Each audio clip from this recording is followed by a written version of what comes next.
नमस्कार, स्वागत है आपको आपके अपने YouTube channel SGY science classes में और मैं हूं राममूर्ति।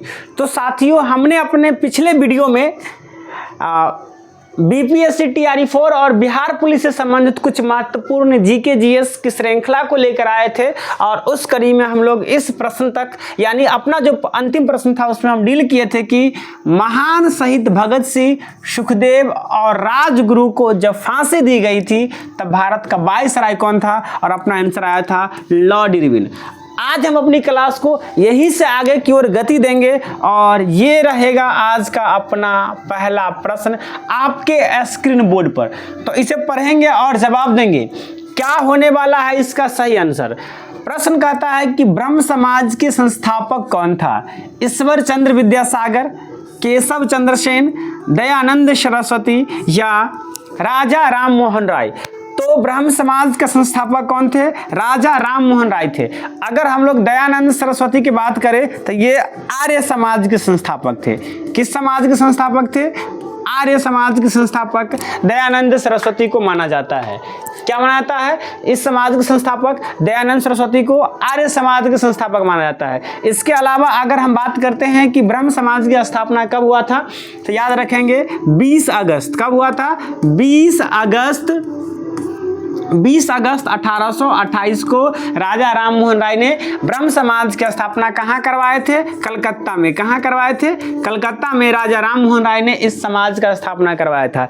इसके अलावा अगर बता दें ब्रह्म समाज की कुछ और विशेषता है तो ये निराकार देवता में विश्वास रखते हैं। किस देवता में विश्वास रखते हैं? निराकार देवता में ब्रह्म समाज विश्वास रखते हैं। इसके अलावा अगर बात करें तो इन लोगों का मानना है कि पूरे ईश्वर जो है वो एक है, यानी एकैतवादी, यानी क्या एक ईश्वरवादी सिद्धांत को ये लोग मानते हैं। इसके अलावा अगर आपको बता दें तो ये लोग मूर्ति पूजा का विरोध करते हैं। इस समाज के लोग मूर्ति पूजा का क्या करते हैं? विरोध करते हैं। मूर्ति पूजा का विरोध करते हैं ब्रह्म समाज के लोग। आगे अगर हम लोग बात करते हैं तो ब्रह्म समाज जो राजा राम मोहन राय के द्वारा स्थापना किया गया था, इनके बाद इस समाज के संस्थापक या संचालन किसने किए थे? देवेंद्र नाथ टैगोर। इसके बाद इनका संचालन कौन किए थे? देवेंद्र नाथ टैगोर। कौन किए थे? देवेंद्र नाथ टैगोर। ये प्रश्न पूछा जा सकता है कि राजा राम मोहन राय के बाद ब्रह्म समाज के संचालन किसने किया था? तो देवेंद्र नाथ टैगोर। किसने किया था? देवेंद्र नाथ टैगोर ने किया था।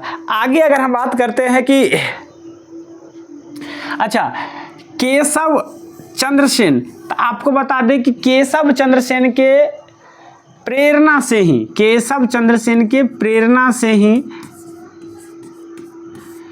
1867 में आत्मराम पांडुरंग ने क्या किया था? प्रार्थना समाज का स्थापना किया था।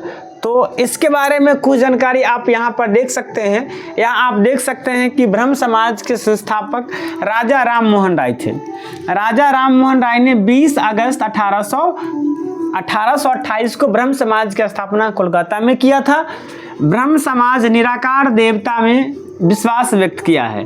ब्रह्म समाज एक ईश्वरवादी थे, मूर्ति पूजा का विरोध किया। इसके अलावा राजा राम मोहन राय के बाद ब्रह्म समाज को देवेंद्र नाथ टैगोर ने संचालित किया। देवेंद्र नाथ टैगोर ने तत्वबोधिनी नामक पत्रिका निकाली। याद रखिएगा, तत्वबोधिनी नामक पत्रिका का प्रतिपादन संचालन किसने किया था? तो देवेंद्र नाथ टैगोर। कहता है कि केशव चंद्र सेन की प्रेरणा से 1867 में आत्मराम पांडुरंग और MG रानाडे ने प्रार्थना समाज की स्थापना किए थे। तो यहाँ से एक प्रश्न और बन सकता है कि प्रार्थना समाज के संस्थापक कौन थे? तो वो हो जाएगा आत्मराम पांडुरंग और MG रानाडे। अगले प्रश्न की ओर हम लोग चलते हैं। तो अगला प्रश्न ये रहा आपके स्क्रीन बोर्ड पर। प्रश्न को पढ़िए और जवाब दीजिए क्या होगा इसका सही आंसर। कहता है कि गौतम बुद्ध कहाँ पैदा हुए थे? कपिलवस्तु में, लुम्बिनी में, इलाहाबाद में या सारनाथ में। तो इसका सही आंसर होने वाला है लुम्बिनी में। कहाँ? लुम्बिनी में। अच्छा, कपिल वस्तु से किसका संबंध है? तो याद रखेंगे कपिल वस्तु से संबंध है महावीर का। महावीर स्वामी का संबंध कपिल वस्तु से है। और आपको बता दें कि महावीर स्वामी का जन्म कपिल वस्तु में हुआ था, लेकिन गौतम बुद्ध की बात करें तो गौतम बुद्ध का जन्म लुम्बिनी में हुआ था। कहाँ हुआ था? लुम्बिनी में हुआ था। अच्छा, कब हुआ था? तो याद रखेंगे 563 ईसा पूर्व में। कब हुआ था? 563 ईसा पूर्व में लुम्बिनी में गौतम बुद्ध का जन्म हुआ था। इसके बाद अगर बता दें इनकी महापरिनिर्वाण यानी इनके निधन की बात किया जाए तो इनका जो निधन था, इनका निधन हुआ था 483 ईसा पूर्व में। कब? 483 ईसा पूर्व में इनका निधन हुआ था। अच्छा, इनके पिता की बात करें तो इनके पिता शाक्य गणराज्य के थे या किस गणराज्य के थे? शाक्य गणराज्य के शासक थे इनके पिताजी। इसके बाद अगर बात करें तो इनके पिताजी क्षत्रिय वंश के शासक थे। किस वंश के थे? क्षत्रिय वंश के थे। क्षत्रिय वर्ण या क्षत्रिय वंश के आप कह सकते हैं। चलिए, यहाँ पर आप देख सकते हैं कुछ जानकारी इनके बारे में। तो गौतम बुद्ध लुम्बिनी में पैदा हुए थे। गौतम बुद्ध का जन्म 563 बीसी यानी ईसा पूर्व में हुआ था। इनका महापरिनिर्वाण 483 ईसा पूर्व यानी बीसी में कुशीनगर में हुआ था। गौतम बुद्ध का जन्म शाक्य गणराज्य में हुआ था। इनके पिता शाक्य गणराज्य के शासक थे। गौतम बुद्ध क्षत्रिय वर्ण के से संबंधित थे। इनका बचपन का नाम सिद्धार्थ था। आप सिद्धार्थ की कहानी आप किताब में पढ़े होंगे बचपन में। शाक्य गणराज्य की राजधानी कहाँ थी? कपिल वस्तु। शाक्य गणराज्य की राजधानी कहाँ थी? कपिल वस्तु। और अंतिम का है तो सारनाथ में बुद्ध का प्रथम उपदेश दिए थे। यानी जो गौतम बुद्ध जी जो थे वो प्रथम उपदेश कहाँ दिए थे? सारनाथ में ही दिए थे। चलिए, आप हमें कमेंट करके बतलाएंगे कि गौतम बुद्ध जी अंतिम उपदेश कहाँ दिए थे। अब हम लोग अगले प्रश्न की ओर चलते हैं। तो अगला प्रश्न ये रहा आपके स्क्रीन बोर्ड पर, इसे पढ़िए और जवाब दीजिए क्या रहने वाला है इसका सही आंसर। प्रश्न कहता है कि बुद्ध चरित्र के लेखक कौन था? हरिसेन, अश्वघोष, वसुमित्र या कालिदास। तो अगर हम बात करते हैं कि बुद्ध चरित्र के रचनाकार तो वो थे अश्वघोष। कौन थे? अश्वघोष जी बुद्ध चरित्र के रचनाकार थे। कहता है कि बुद्ध चरित्र के लेखक अश्वघोष थे। बुद्ध चरित्र में बुद्ध चरित्र को बौद्ध धर्म का रामायण कहा जाता है।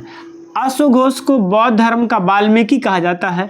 अब चूंकि ये जो है अगर बुद्ध चरित्र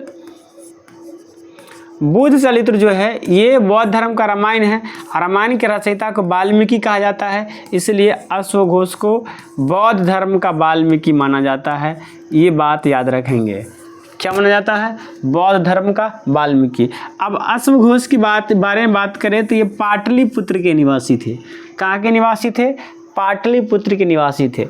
बुद्ध चरित्र के अलावा ललित विस्तार, शारिपुत्र प्रकरण, सौंदर्यनंद आदि पुस्तकें भी अश्वघोष ने लिखी है।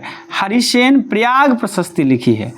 प्रयाग प्रशस्ति के लेखक कौन है? हरिसेन है। इसके अलावा वसुमित्र ने महाभूषण सूत्र पुस्तक की रचना किए हैं। कौन? वसुमित्र। महाविष्णु सूत्र की रचना कौन किए हैं? वसुमित्र किए हैं। अब हम लोग अगले प्रश्न की ओर चलते हैं। तो अगला प्रश्न ये रहा आपके स्क्रीन बोर्ड पर, आप इसे पढ़ेंगे और जवाब देंगे क्या होने वाला है इसका सही आंसर। प्रश्न कहता है कि सिंधु घाटी के निवासी को किस धातु का ज्ञान प्राप्त नहीं था? सोना, चांदी, लोहा, तांबा। तो इसका सही आंसर हो जाएगा लोहा। क्या हो जाएगा? लोहा। अब यहाँ से एक प्रश्न तो और बन सकता है कि सिंधुवासी को क्या हो सकता है? सिंधु घाटी के निवासी को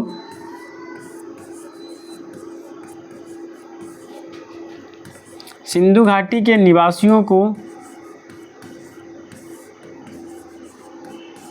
किन किन धातुओं का ज्ञान था? किन किन धातुओं का ज्ञान था?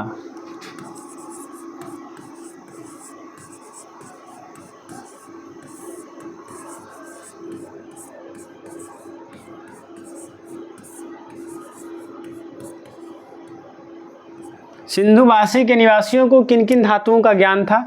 तो इसके लिए ट्रिक याद रखेंगे, सोचता सीटी। क्या याद रखेंगे? सोचता सीटी। सोचता सीटी। आप कहेंगे ये क्या है? तो देखिए, सो से होता है सोना। बात करते हैं आगे, तो चौ से होता है चांदी, और ता से बात करें तो ता से होता है तांबा। इसके बाद अगर बात करें तो सी से होता है सीसा, और इससे आगे चले तो आगे आ जाता है टी से होता है टीन। यानी इतने धातुओं का ज्ञान सिंधी घाटी के निवासियों को था। और अगर बात करते हैं हम लोग लोहा का, तो लोहा की जानकारी सिंधु वासियों को नहीं था। अच्छा, इसी सभ्यता में कांसा का प्रयोग किया गया था। किसका प्रयोग किया गया था? कांसा का प्रयोग। किसका प्रयोग किया गया था? कांसा का प्रयोग किया गया था। इसलिए हड़प्पा सभ्यता को कांस्य युगीन सभ्यता भी कहा जाता है। क्या कहा जाता है?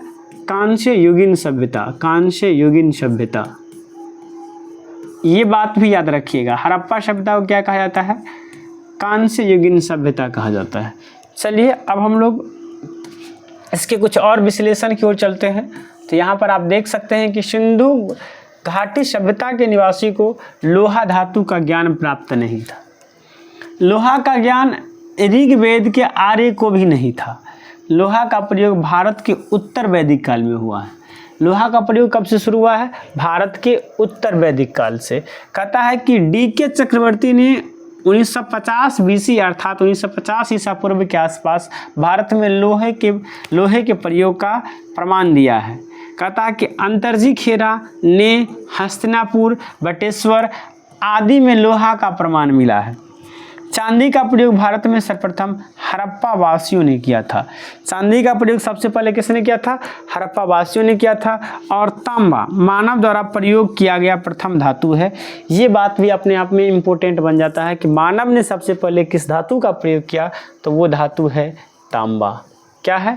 तांबा। तो खैर चलिए अब हम लोग अगले प्रश्न की ओर चलते हैं। और अगला प्रश्न ये रहा आपके स्क्रीन बोर्ड पर। आप इसे पढ़ेंगे और बस जवाब देंगे कि क्या रहने वाला है इसका सही आंसर। जल्दी बताइए। प्रश्न कहता है कि दिल्ली के किस सुल्तान ने घोड़ों को दागने का प्रथा प्रारंभ किया था? इल्तुतमिश, बलबन, अलाउद्दीन खिलजी या फिरोज शाह तुगलक?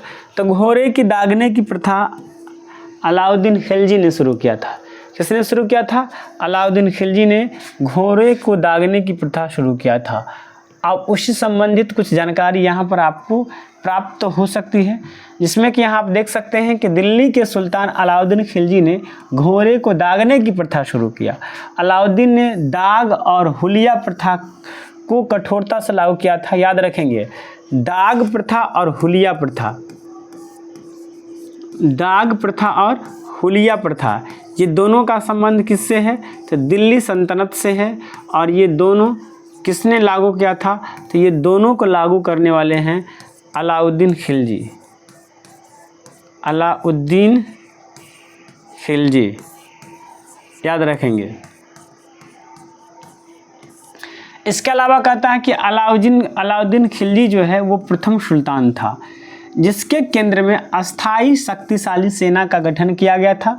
और इसमें सेनाओं की संख्या कितनी थी? 4,75,000।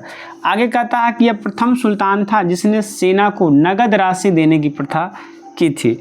अलाउद्दीन खिलजी दक्षिण भारत पर आक्रमण करने के बाद प्रथम सुल्तान बना था, और वो दक्षिण भारत पर आक्रमण करने वाला प्रथम सुल्तान था। इससे पहले जितने भी मुस्लिम शासक थे कोई भी दक्षिणी भारत पर आक्रमण नहीं किए थे।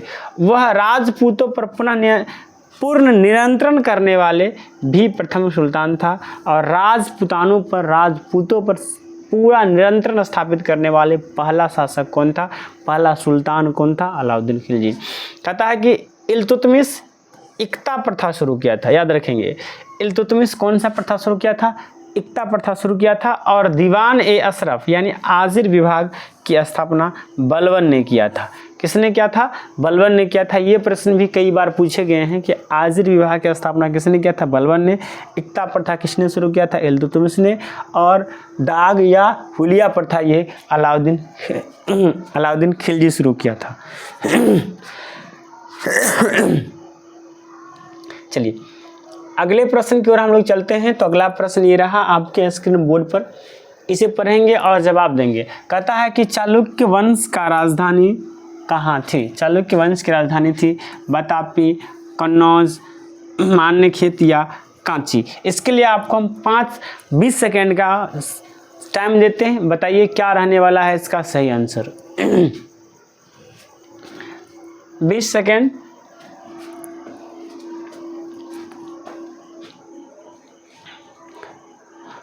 चलिए इसका सही आंसर हो जाएगा वातापी। क्या हो जाएगा? वातापी।